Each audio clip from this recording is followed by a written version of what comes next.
Solène Niederkorn vous propose FinScale, un éclairage sur l'innovation dans le monde de la finance, de la banque et de l'assurance.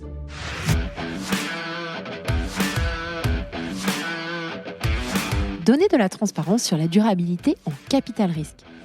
David Thévenon, General Partner de Balderton. On a réalisé aussi qu'on était dans une position unique en fait, parce qu'on aide, comme je l'expliquais avant, des centaines de sociétés à se créer, à se développer et à construire notre futur en fait. Et dans ce contexte, en fait, on a tout intérêt à ce que ces sociétés considèrent d'une manière très sérieuse tous ces ESG targets en fait. Et donc, nous, ce qu'on a intérêt, c'est que la prochaine génération d'entrepreneurs, la prochaine génération de sociétés prennent ça très sérieusement et construisent sur des bases saines pour le futur. Nous découvrons dans cet épisode les coulisses de Balderton. David nous livre en détail la thèse d'investissement de cette société basée à Londres. Nous passons au travers des fonds Early Growth et de ce qui est recherché par les investisseurs, qu'il s'agisse des secteurs, des catégories de start-up et des géographies. Mais mon objectif sur cet épisode est de se focaliser particulièrement sur les Sustainable Future Goals définis par Balderton, la manière dont la structure s'est organisée en interne pour suivre ses engagements et sa posture vis-à-vis de ses investissements. Nous parlons donc en profondeur de l'ESG Framework de Balderton. Nous parlons également, je vous rassure, de FinTech et de crypto, deux secteurs que Balderton suit de très près et particulièrement deux investissements, Ramp et Request Finance. Bonne écoute à tous!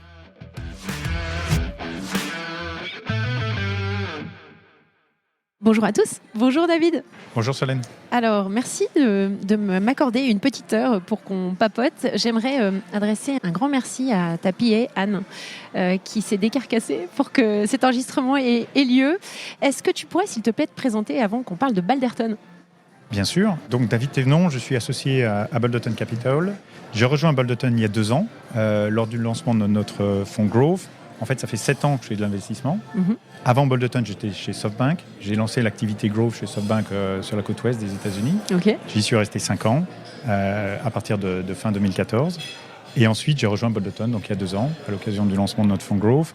Chez SoftBank, j'ai eu la chance d'investir dans des sociétés. La plupart sont devenues publiques sur les marchés américains. Ouais. J'ai investi en Chine, j'ai investi en Amérique, en Asie du Sud-Est. J'ai investi aussi aux États-Unis et un peu partout dans le monde. Donc, c'était une forte chance de voir des sociétés qui croissaient beaucoup. Et avant SoftBank, j'ai été ce qu'on appelle dans l'industrie un opérateur. J'ai travaillé chez Google pendant 10 ans. J'ai commencé à Londres et ensuite j'ai bougé aux États-Unis, sur la côte ouest aussi. Et principalement, mon job chez Google, c'était de travailler avec les équipes produits et les aider à créer des produits, lancer des produits, distribuer ces produits au travers du monde, à travers de partenariats stratégiques. D'accord. Donc j'ai adoré parce que c'était vraiment travailler avec des équipes produits, ingénieurs. C'était à partir du tout début de ces produits pour créer ces produits au travers de partenariats, pour les lancer. Et c'était fascinant. Quand je suis parti de chez Google, je m'occupais de beaucoup de produits, de tous les produits, il me semble, à partir du YouTube. J'ai rejoint Google début 2005, en janvier 2005, et je suis parti fin 2014. Et vous êtes passé de combien à combien entre le moment où tu as rejoint ? Tu te souviens ? Je sais pas. Non, je me rappelle aucun des chiffres. Je me rappelle quand j'ai rejoint à Londres, il y avait 40 salariés à Londres pour Google. Je me rappelle voyager en Italie et en France où il y avait vraiment entre 5 et 10 employés dans chacun de ces pays. Ouais. D'ailleurs, une de mes premières tâches à Google, ça avait été d'ouvrir un certain nombre de pays en Europe, en fait. C'est la première chose que j'ai faite. C'est-à-dire que quand je suis arrivé chez Google en Europe, Google était en Irlande et dans 5 autres pays européens, la France, l'Allemagne, l'Espagne, l'Italie, etc. Et il fallait décider quels autres pays ouvrir. Ouais. Donc j'ai travaillé sur identifier la Russie, l'Israël, l'Amérique du Sud, la Pologne, et recruter des chefs de pays pour ces pays, les ouvrir et lancer l'activité là-bas. C'est génial, en fait, de rejoindre une scale-up je n'ai pas vraiment rejoindre au tout début, mais c'était quand même une période de forte croissance. Génial. Et avant Google... il y a eu avant Google. Ouais, moi, j'avais en tête que Google, début de carrière Google, non ? Ouais, non, pas du tout. Avant Google, en fait, j'ai fait partie d'une start-up. Donc, je n'étais pas CEO, j'étais rien du tout. J'étais juste un des premiers employés. Ouais, non, mais vraiment. C'était tout début de carrière. Et c'était... je faisais partie des 4 premiers employés, en fait. C'était quoi ? Et c'était une société qui s'est appelée par la suite T-Motion, qui était en Angleterre, et qui travaillait sur une technologie Internet mobile, qui lançait un portail Internet mobile avant l'iPhone, à la fin des années au début des années 2000. Et qui a été racheté par Deutsche Telekom à la fin, et qui est devenu la division Internet mobile pour leur opérateur téléphonie mobile. Génial. Donc là aussi, c'était une aventure où, en fait, le jour numéro 1, on était 4, et ça a grossi à 150, 160 employés, des revenus, un produit dans plusieurs pays, etc. Et après, j'ai rejoint Deutsche Telekom, j'y suis resté quelques temps, mais pas trop longtemps, parce que j'ai rencontré Google et c'était une aventure super intéressante. En fait, il faudrait presque que je réenregistre un nouvel épisode avec toi pour faire un panorama et un review de ces 20 dernières années dans la tech. Je le note dans un petit coin de ma tête. Non, mais j'ai eu de la chance parce que c'est vrai que je suis arrivé pendant les bonnes années où en fait il y a eu pas mal de révolutions technologiques. Et j'ai eu la chance de voir la révolution mobile, ensuite la révolution Internet, ensuite la révolution mobile sur Internet. Et donc c'était très intéressant. Ouais. Et maintenant le Web 3. Et maintenant le Web 3. Dont on va parler. Dont on va parler un peu plus tard, effectivement.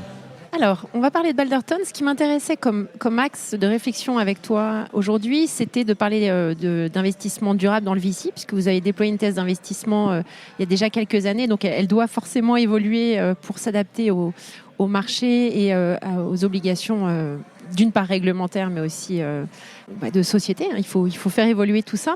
Avant qu'on en parle, est-ce que tu pourrais quand même brièvement nous présenter qui vous êtes, quelle thèse d'investissement vous avez et quelles sont vos valeurs? Ça, c'est important de commencer peut-être par ça. Non, très bien. Donc, nous sommes une société de capital risque, nous sommes un VC, nous sommes basés à Londres, mais nous avons des équipes dans plusieurs pays en Europe, notamment en France. Notre focus, ce sont les entrepreneurs européens de la tech. Et nous pensons en fait qu'il y a une énorme opportunité en tech, toujours à l'heure actuelle, malgré les développements des dernières années. Et nous sommes au tout début de la révolution technologique, de la transformation numérique, et qu'il y a une chance de créer des sociétés tech en Europe qui sont énormes. Et notre ambition, en fait, c'est justement de financer ces entrepreneurs européens, ces sociétés européennes, quand elles sont start-up, et de les financer jusqu'à ce qu'elles deviennent des leaders européens ou des leaders mondiaux dans ce qu'elles font, dans leur secteur d'activité. Donc, Balderton a été créé il y a plus de 20 ans. On a investi dans plus de 250 sociétés, 25 licornes dans notre portfolio. Il y a environ 125 sociétés qui sont actives à l'heure actuelle. Et on investit au travers de 2 fonds, parce qu'en fait, on est une société d'investissement multistage. Donc, nous souhaitons supporter les entrepreneurs au travers de leurs différents stades d'évolution, en fait. D'accord. Donc, on a 2 fonds. On a un fonds qui fait Early, qui focus sur Series A, qui fait de temps en temps Seed, qui fait de temps en temps Series B aussi, qui signe des chèques entre 2 et 25 millions. Et on a un fonds Growth qu'on a lancé l'an passé. Que tu as lancé ? Oui, et qui focus sur des chèques entre 25 et 50 millions pour des sociétés qui sont un peu plus avancées, en série B et en série C. En sachant que donc ça nous permet de supporter les entrepreneurs de seed jusqu'à pre-IPO si on veut, puisqu'on peut rajouter de l'argent au fur et à mesure de leur développement, en fait. Top. Vous êtes multi-secteur. Et en fait, on est secteur agnostique, en fait. Donc, il y a des secteurs... donc, on investit dans la finance, on investit dans des SaaS, on investit dans des D2C, consumer brand, on investit dans indoor farming, on investit vraiment dans tout ce qui est tech. Notre ambition, c'est plus de trouver des sociétés... Plutôt que de définir des sujets à l'avance, nous, on cherche plutôt des entrepreneurs qui veulent changer le monde et qui veulent adresser des opportunités énormes.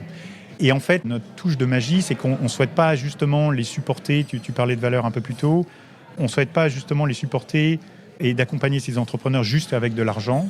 On souhaite les accompagner aussi au travers d'une plateforme d'accompagnement qu'on a créée et qui permet justement d'avoir tout un groupe d'experts, tout un groupe de gens très compétents qui peuvent travailler avec ces entrepreneurs sur tout un tas de sujets pour les aider à aller plus vite, en fait. C'est la core team. On appelle ça the platform team. C'est bien ça. Donc, on a un groupe d'investisseurs et on a cette équipe qui comprend des gens qui viennent du marketing, de la finance, legal aussi, des gens qui sont experts de la gestion des talents, par exemple, ou du recrutement. Et qui bossent pour vous et pour les boîtes ou pour spécifiquement. Qui bossent pour nous. Qui bossent pour nous. La plupart bossent pour nous et on a aussi un réseau d'experts en externe qu'on utilise pour aider ces sociétés. Mais on a des gens qui bossent pour nous 100% et qui peuvent justement accompagner ces entrepreneurs. Et en fait, le but du jeu, c'est l'argent. En fait, c'est assez facile à trouver pour un entrepreneur de nos jours. Il y a plein de fonds. Et nous, on pense que aider les entrepreneurs, c'est vraiment leur montrer le chemin quand ils ont des questions, les aider à aller le plus rapidement possible pour leur permettre de réaliser leurs rêves, leurs visions, tout en évitant des erreurs qui ont déjà été commises avant. Et nous, on pense que c'est super qu'on puisse leur permettre de bénéficier de notre savoir, du savoir des sociétés dans lesquelles nous avons investi, des meilleures pratiques et aussi de notre réseau. Et ça vient en complément, je dirais que quand on investit dans une société, elles rejoignent ce qu'on appelle the collective en anglais, qui est le groupe de toutes les sociétés dans lesquelles on a déjà investi dans le passé. Et on aide ces gens à se rencontrer, à parler de leurs problèmes, de leurs opportunités, pour qu'ils puissent trouver des réponses en se parlant aussi. Parce que nous, on n'a pas toutes les réponses. Mais par contre, dans notre portfolio, si on investit dans une société de payment aujourd'hui, on a des sociétés de payment à série A, série B, série C et au-delà, qui ont déjà vu en fait une partie du film. Super, merci beaucoup, c'était hyper clair. Alors comme je le disais en intro, la notion de durabilité dans l'investissement, c'est de plus en plus fort. Il y a eu, comme je le disais aussi, une réglementation qui force plus de transparence pour afficher de quel type de fonds on est.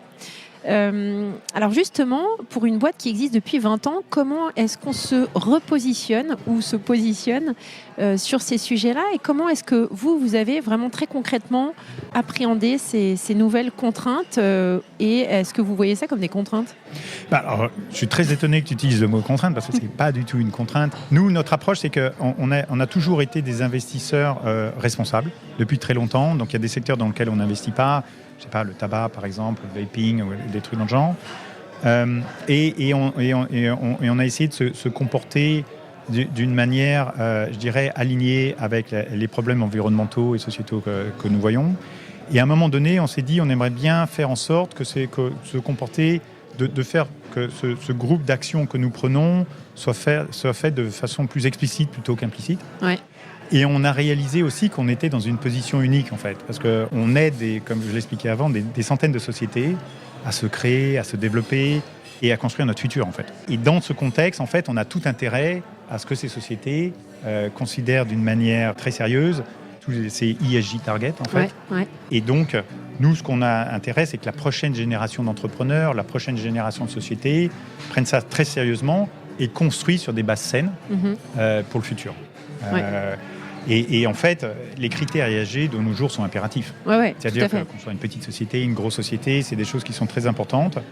Et si on veut construire une société dans la durée, il faut absolument penser à ces critères et aussi réfléchir à l'environnement, à la gouvernance, aux problèmes sociétals.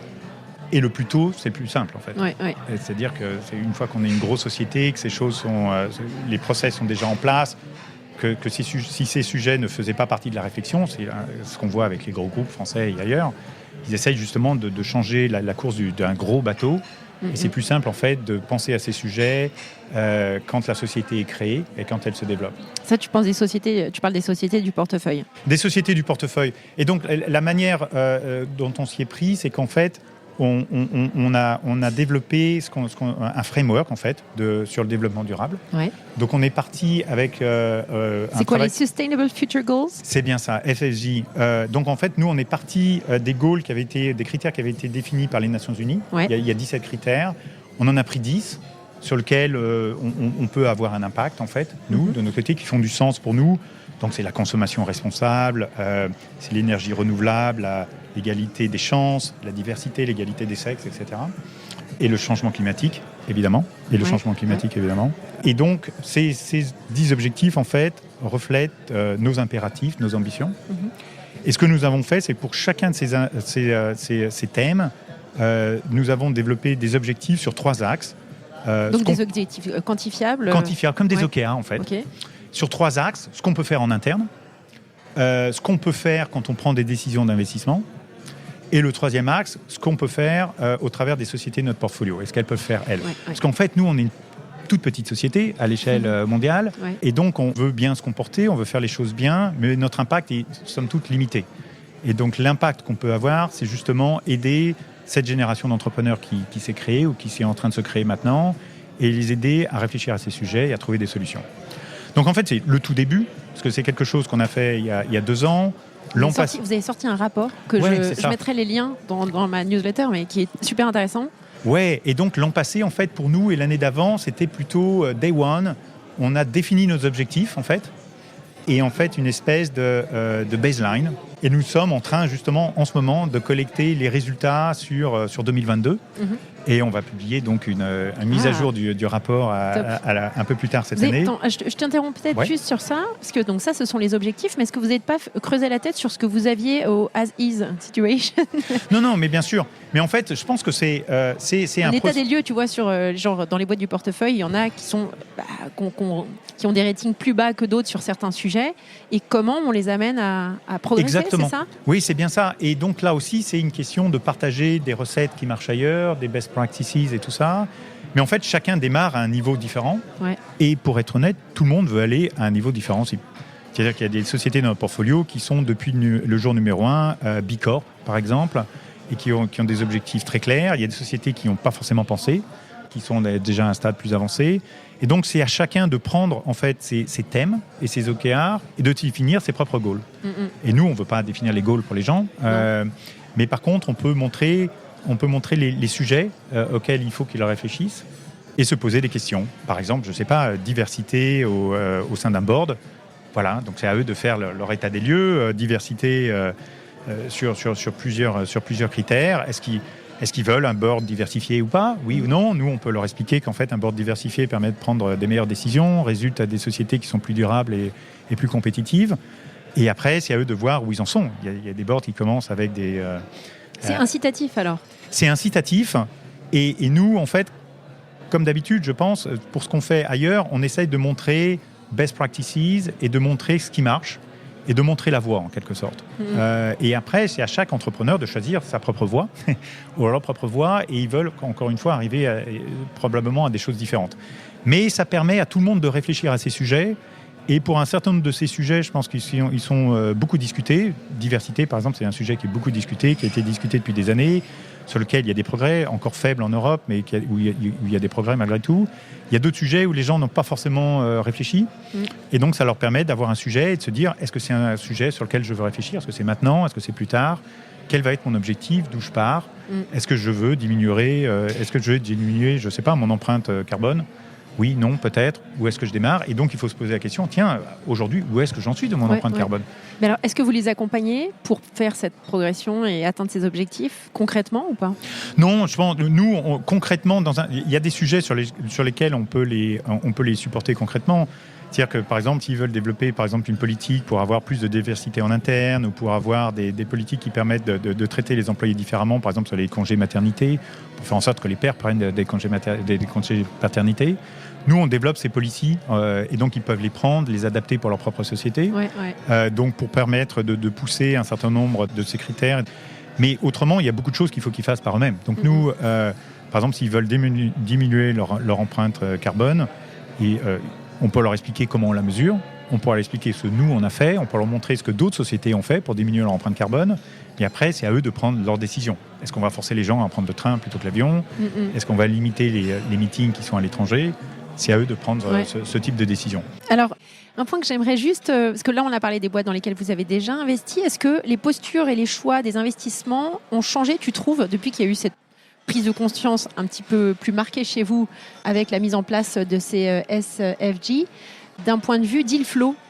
Est-ce que ça a eu un impact? Non, je ne pense pas que ça a un impact énorme parce que, comme je l'ai dit, en fait, on a toujours été un investisseur responsable. En fait. Mais effectivement, chaque fois qu'on prend une décision d'investissement, nous nous posons la question d'une manière beaucoup plus structurée sur quel va être l'impact de cet investissement sur tous ces critères. Et donc, on revoit cette société au travers de tous ces critères. Et ça nous permet de nous poser beaucoup de questions et de filtrer les investissements. Mais je pense que ce n'est pas forcément un filtre, ça nous permet aussi d'appréhender notre relation avec les entrepreneurs d'une manière un peu différente, où justement on va aborder un certain nombre de ces sujets avant de faire l'investissement, par exemple. On va leur demander comment ils pensent à certaines dimensions, qu'est-ce qu'ils veulent faire. Et on va aussi leur dire, voilà, c'est peut-être quelque chose sur lequel vous avez besoin d'aide et on peut vous aider. Parce qu'un certain nombre de sociétés de notre portfolio l'ont déjà fait, nous avons une certaine compétence, une certaine expérience. Mais c'est quelque chose qui est très important. En fait, nous, on s'est rendu compte que c'est quelque chose qui faciliter les objectifs de développement durable, c'est quelque chose qui est très complémentaire avec notre objectif primaire, qui est d'investir dans des sociétés qui veulent devenir très grosses, qui veulent changer notre futur, et rendre notre futur mieux. Et c'est quelque chose aussi qui est très complémentaire avec les objectifs de ces sociétés. C'est-à-dire que de nos jours, quand on veut recruter quelqu'un qui sort d'une école d'ingénieur ou d'une école de commerce, ces jeunes diplômés en fait se posent ces questions. Et on a affaire à toute une génération qui pas comme ma génération, qui challenge plus, qui veulent rejoindre une société qui a une mission, qui prend une position sur un certain nombre de ces sujets. Ouais. Et c'est quelque chose auquel les entrepreneurs d'aujourd'hui doivent réfléchir et qui va leur permettre de recruter des gens plus smart en fait. Ouais. Parce que les gens les plus smart se posent ces questions, je pense. Ouais. Vous avez recruté en interne des gens spécialisés sur ces sujets-là ou pas ? C'est quelque chose qu'on a commencé avec notre équipe existante et enfin, je ne sais pas si tu as lu la news ou pas, mais on vient justement d'annoncer le recrutement de quelqu'un pour chapeauter toutes ces initiatives en interne. Non, je n'avais pas vu. Félicitations. Très bonne bien, chose. Merci. Elle est à moitié française, à moitié anglaise. Elle s'appelle Elodie Broad. Et elle vient de commencer il y a 2 semaines. Génial. Voilà. Et donc, elle va nous aider justement de mettre un peu plus de professionnalisme dans ce qu'on fait et justement d'accentuer encore comment on peut aider les sociétés, quels sont les bons paramètres, quels sont les bons process. Et c'est quelque chose qu'on prend très au sérieux. Et nous, en fait, on le prend très au sérieux pour nous, pour les sociétés de notre portefeuille. Et on se dit, en fait, ça peut aider l'industrie en général. Et on aimerait travailler avec d'autres VC sur ces sujets aussi pour aider. Parce qu'en fait, on veut aider les sociétés même qui ne sont pas dans notre portefeuille. Ouais. Pourquoi aider que les sociétés dans notre portefeuille ? On souhaite aider les sociétés ailleurs. Le monde a besoin de réfléchir à ces sujets, de trouver des solutions sur un certain nombre de ces sujets. En fait. Dernière question, et après on passe à des sociétés dont j'ai envie qu'on parle, mais dernière question sur ce sujet de durabilité. Est-ce que vous avez la pression de la part de vos investisseurs pour accentuer sur ces sujets-là, ou ce n'est pas forcément un point qui revient en premier ? C'est un point qui est venu, donc on a levé 2 fonds l'an passé. C'est un point qui est venu dans beaucoup de conversations. Il n'y a pas pour les investissements privés aujourd'hui, il n'y a pas vraiment de contraintes réglementaires qui forcent les gens à faire quoi que ce soit. Ces contraintes en fait réglementaires sont plus pour les sociétés publiques. Donc effectivement, les sociétés, un certain nombre. Donc nous, on pense que ces sociétés. Il y a SFDR quand même. Oui, voilà, mais c'est très peu en fait. Et c'est déclaratif. C'est déclaratif. Et c'est très peu. Donc les vraies contraintes sont pour les sociétés publiques en fait. Ouais. Et nous, on pense qu'un certain nombre de ces choses vont venir pour justement les sociétés privées. Les investisseurs dans les fonds posent beaucoup de questions. Mais en fait, je pense que pour beaucoup réalisent qu'on a une étape où en fait où il n'y a pas encore de base pour parler des mêmes choses. C'est-à-dire que la manière dont les données sont collectées au travers du monde, parce que ces investisseurs qui investissent dans des fonds partout dans le monde, n'est pas, je dirais, homogène. Ouais, c'est ça. Et donc, ils réfléchissent à ça. Et je pense qu'ils reçoivent très bien notre initiative, justement d'essayer de construire cette base homogène. Comment on en parle, qu'est-ce qu'on mesure, comment on moniteur les progrès, plutôt que, je pense, un univers où il y a eu pas mal de ce qu'on appelle en anglais de greenwashing pendant les années, où tout le monde en parle, mais pas grand-chose se passe. Et nous, on essaye de rendre ces choses un peu plus concrètes. Et c'est pour ça que ce framework, ces OKR, permettent à tout le monde d'avoir un peu plus de recul, mais aussi un peu plus de choses à regarder. Je dirais concrètement comment améliorer, qu'est-ce que je fais cette année pour améliorer un certain nombre de choses. Merci pour ta transparence. Non, c'est bien. Alors, on parlait de société avant qu'on enregistre, d'une société dont on va parler aujourd'hui, qui est Sweep. Ça m'intéresserait que donc, tu nous expliques un petit peu la logique d'investissement derrière, et puis comment vous avez collaboré avec 2050, qui a été un des fonds qui a co-investi avec vous, ou qui a investi en early stage, peut-être. Oui, on a investi en Sweep. On a investi dans Sweep en fin d'année passée. Donc, c'est totalement lié au sujet dont on vient de parler. Sweep développe une plateforme qui permet aux grandes entreprises en fait, de monitorer leur impact carbone. Donc, ils ont une solution qui est toute nouvelle, mais qui est très puissante, parce que ça permet de mesurer l'impact carbone, mais au travers de toute la chaîne en fait, que ces sociétés ont avec leurs fournisseurs, par exemple, les fournisseurs des fournisseurs, etc., etc. Il y a une très forte demande, on en a parlé il y a quelques minutes. Tous les grands groupes en fait, commencent à se poser des questions. Qu'est-ce que je dois mesurer ? Comment je dois le mesurer ? De temps en temps, en fait, c'est très simple de mesurer ce qui se passe à Paris, mais quand on a une chaîne de production qui passe au travers de dizaines de pays, comment fait-on ça ? D'une manière homogène, d'une manière où on sent confortable que les choses se passent bien. Et Sweep donc a une solution logicielle qui permet de faire ça. Donc pour nous, en fait, c'est un investissement. Enfin, c'est investir.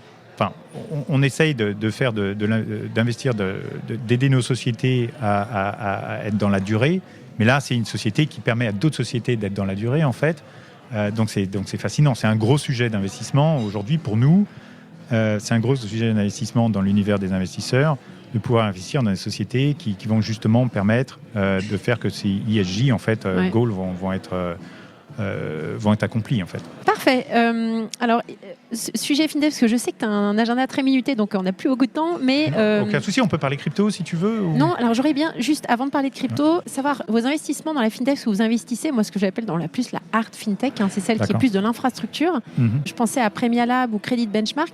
Quels sont dans la FinTech les secteurs qui vous intéressent? Parce qu'il y a énormément de choses. On va retrouver le paiement, le banking as a service, enfin bref, c'est le sujet de mon podcast. Oui, bien sûr. En fait, tous les sujets dans la FinTech nous intéressent. Donc, c'est un domaine qui est énorme. Et nous, c'est un sujet qui est un domaine qui est énorme, mais c'est un domaine dans lequel on peut créer de très grosses sociétés. Et c'est un domaine qui voit des vagues et des vagues d'innovation, année après année, qui changent la donne et qui permet de créer des sociétés très successful, en fait. Donc, c'est ça qui nous intéresse dans FinTech, c'est que c'est un domaine qui n'arrête pas de changer, où l'innovation ne s'arrête jamais. Et quand on regarde, par exemple, Payment, on a eu WorldPay, on a eu Adyen en Europe, par exemple, et je suis certain qu'il y a des sociétés qui sont en train de créer sur WorldPay 3.0 ou Adyen 2.0 en ce moment. Et ça va continuer, parce que en fait, c'est un secteur qui est très, très compliqué. Et je pense qu'en plus, les Européens ont un avantage en FinTech, c'est que l'univers européen est très compliqué. On a plein de pays, et donc on a plein de pays, des régulations dans tous les sens, Brexit. Et donc les Européens sont habitués à cette difficulté de créer des payments, des business de paiement, par exemple, ou des business d'assurance au travers de plusieurs pays. Ils sont habitués à cette complexité. Et c'est pour ça que l'Europe crée des sociétés FinTech énormes qui deviennent des leaders globaux, comme Adyen, par exemple, la plus grosse. Et donc, il y a Klarna, il y a toute une vague. Et c'est valide d'un point de vue B2B et d'un point de vue B2C aussi. Nous, on a dans notre portfolio Revolut, par exemple. Ah, c'est vrai. Et effectivement, c'est une société maintenant qui est énorme et qui a eu un impact très important, en fait, sur comment les gens utilisent leur banque. Et c'est vrai qu'au jour d'aujourd'hui, en fait, très peu de gens pourraient vivre avec, enfin très peu de gens même vivent avec l'interface bancaire que les banques, les incumbents leur donnent, en fait. Oui, tout à fait. Et donc, Revolut a permis de pousser cette dimension de nouvelles features, d'innovation, d'utiliser une banque, en fait, d'une manière très très simple pour faire des événements à l'étranger, par exemple. Et donc, c'est un sujet qui nous intéresse, et donc tout nous intéresse. On regarde InsurTech, on regarde Payment, on regarde Embedded Finance, on regarde Financing, on regarde Capital Market, on regarde tout. Et crypto. Et on regarde crypto aussi. Sur crypto, en fait, tout ne nous intéresse pas. Je pense que sur crypto, il y a deux domaines qui nous intéressent vraiment. Il y en a un qui se rapporte à tout ce qui est fractionalization of real assets, en fait. Donc, prendre des actifs réels et permettre que plein de gens puissent avoir accès à ces actifs d'une manière distribuée. Tokenisation, c'est bien ça. On a fait un investissement récemment qui s'appelle Tesseract en Angleterre et qui permet de faire ça pour l'énergie, justement, avec quelqu'un, on vient d'en parler, qui était chez Revolut avant et qui est parti de chez Revolut pour créer Tesseract. Et le deuxième sujet qui nous intéresse dans crypto particulièrement, c'est aussi tous les gens qui permettent de créer dans le background l'infrastructure pour justement recréer toute l'infrastructure qui existe d'une manière financière ou autre dans l'univers web ou web 2.0, mais pour l'univers 3.0. Tu penses à quoi? Request Finance? Par exemple, Request Finance, c'est un bon exemple. On a Ramp, par exemple, dans lequel on a investi à partir du fonds Growth, qui permet de faire un peu Stripe pour crypto payment. Et donc, il va y avoir plein de sociétés qui construisent les outils pour construire justement ces sociétés Web 3.0 et qui sont super intéressantes. Top. Mais on n'est pas intéressé que par ces deux sujets, mais ces deux sujets, pour l'instant, représentent une grosse majorité des investissements qu'on a fait dans le banque crypto, en fait. Parfait. Et vous allez lever un nouveau fonds, là? Vous en êtes où pour les prochains développements? Non, on a levé 2 fonds l'an passé. Donc, un fonds Growth de 680 millions, un fonds Early de 600 millions. Donc, on a 1,3 milliard de dollars et d'euros, enfin, c'est la même chose de nos jours, à investir. Donc, on a commencé à investir, évidemment.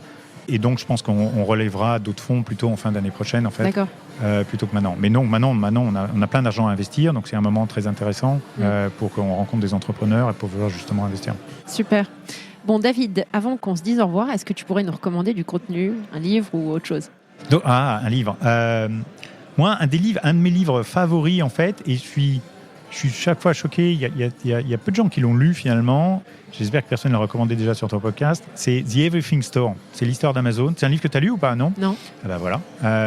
Et donc, c'est un livre qui a été écrit. C'est un livre qui est assez vieux. Ça a été écrit en 2014-2015. Et c'est l'histoire d'Amazon depuis le jour numéro 1 jusqu'en 2012-2013, quelque chose dans le genre. Et pourquoi ça t'a marqué ? Et c'est un livre qui est fascinant. Parce qu'en fait, déjà, je n'avais pas réalisé...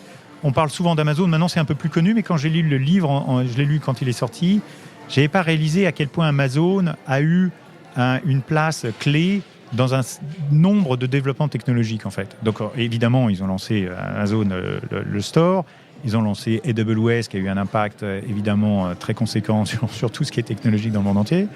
Mais ils ont lancé, par exemple, je ne savais pas que Street View, la technologie que Google a pour faire justement des photos de tous les magasins, c'est quelque chose qui avait été inventé par Amazon. J'ai appris ça dans ce livre. Par exemple, j'ai appris dans ce livre que Jeff Bezos était un des premiers investisseurs dans Google aussi. Et après, il repasse toutes les étapes de développement d'Amazon pendant leurs 15 premières années, même plus. Et c'est fascinant en fait, de voir à quel point, comment ils réfléchissent, comment ils sont organisés. Et je pense qu'il y a plein de leçons dans ce livre pour plein d'entrepreneurs, qu'ils soient petits ou gros. Super. Merci David. Je te laisse filer. D'accord, très bien. Merci beaucoup Solène. À bientôt. Merci, à bientôt. Merci à tous pour votre écoute. Je suis ravie d'avoir partagé ce moment avec vous. N'hésitez pas à me contacter sur Twitter ou LinkedIn pour me faire part de vos commentaires ou de vos réactions. Et je compte sur vous pour noter cet épisode sur vos plateformes de podcast préférées. À la semaine prochaine.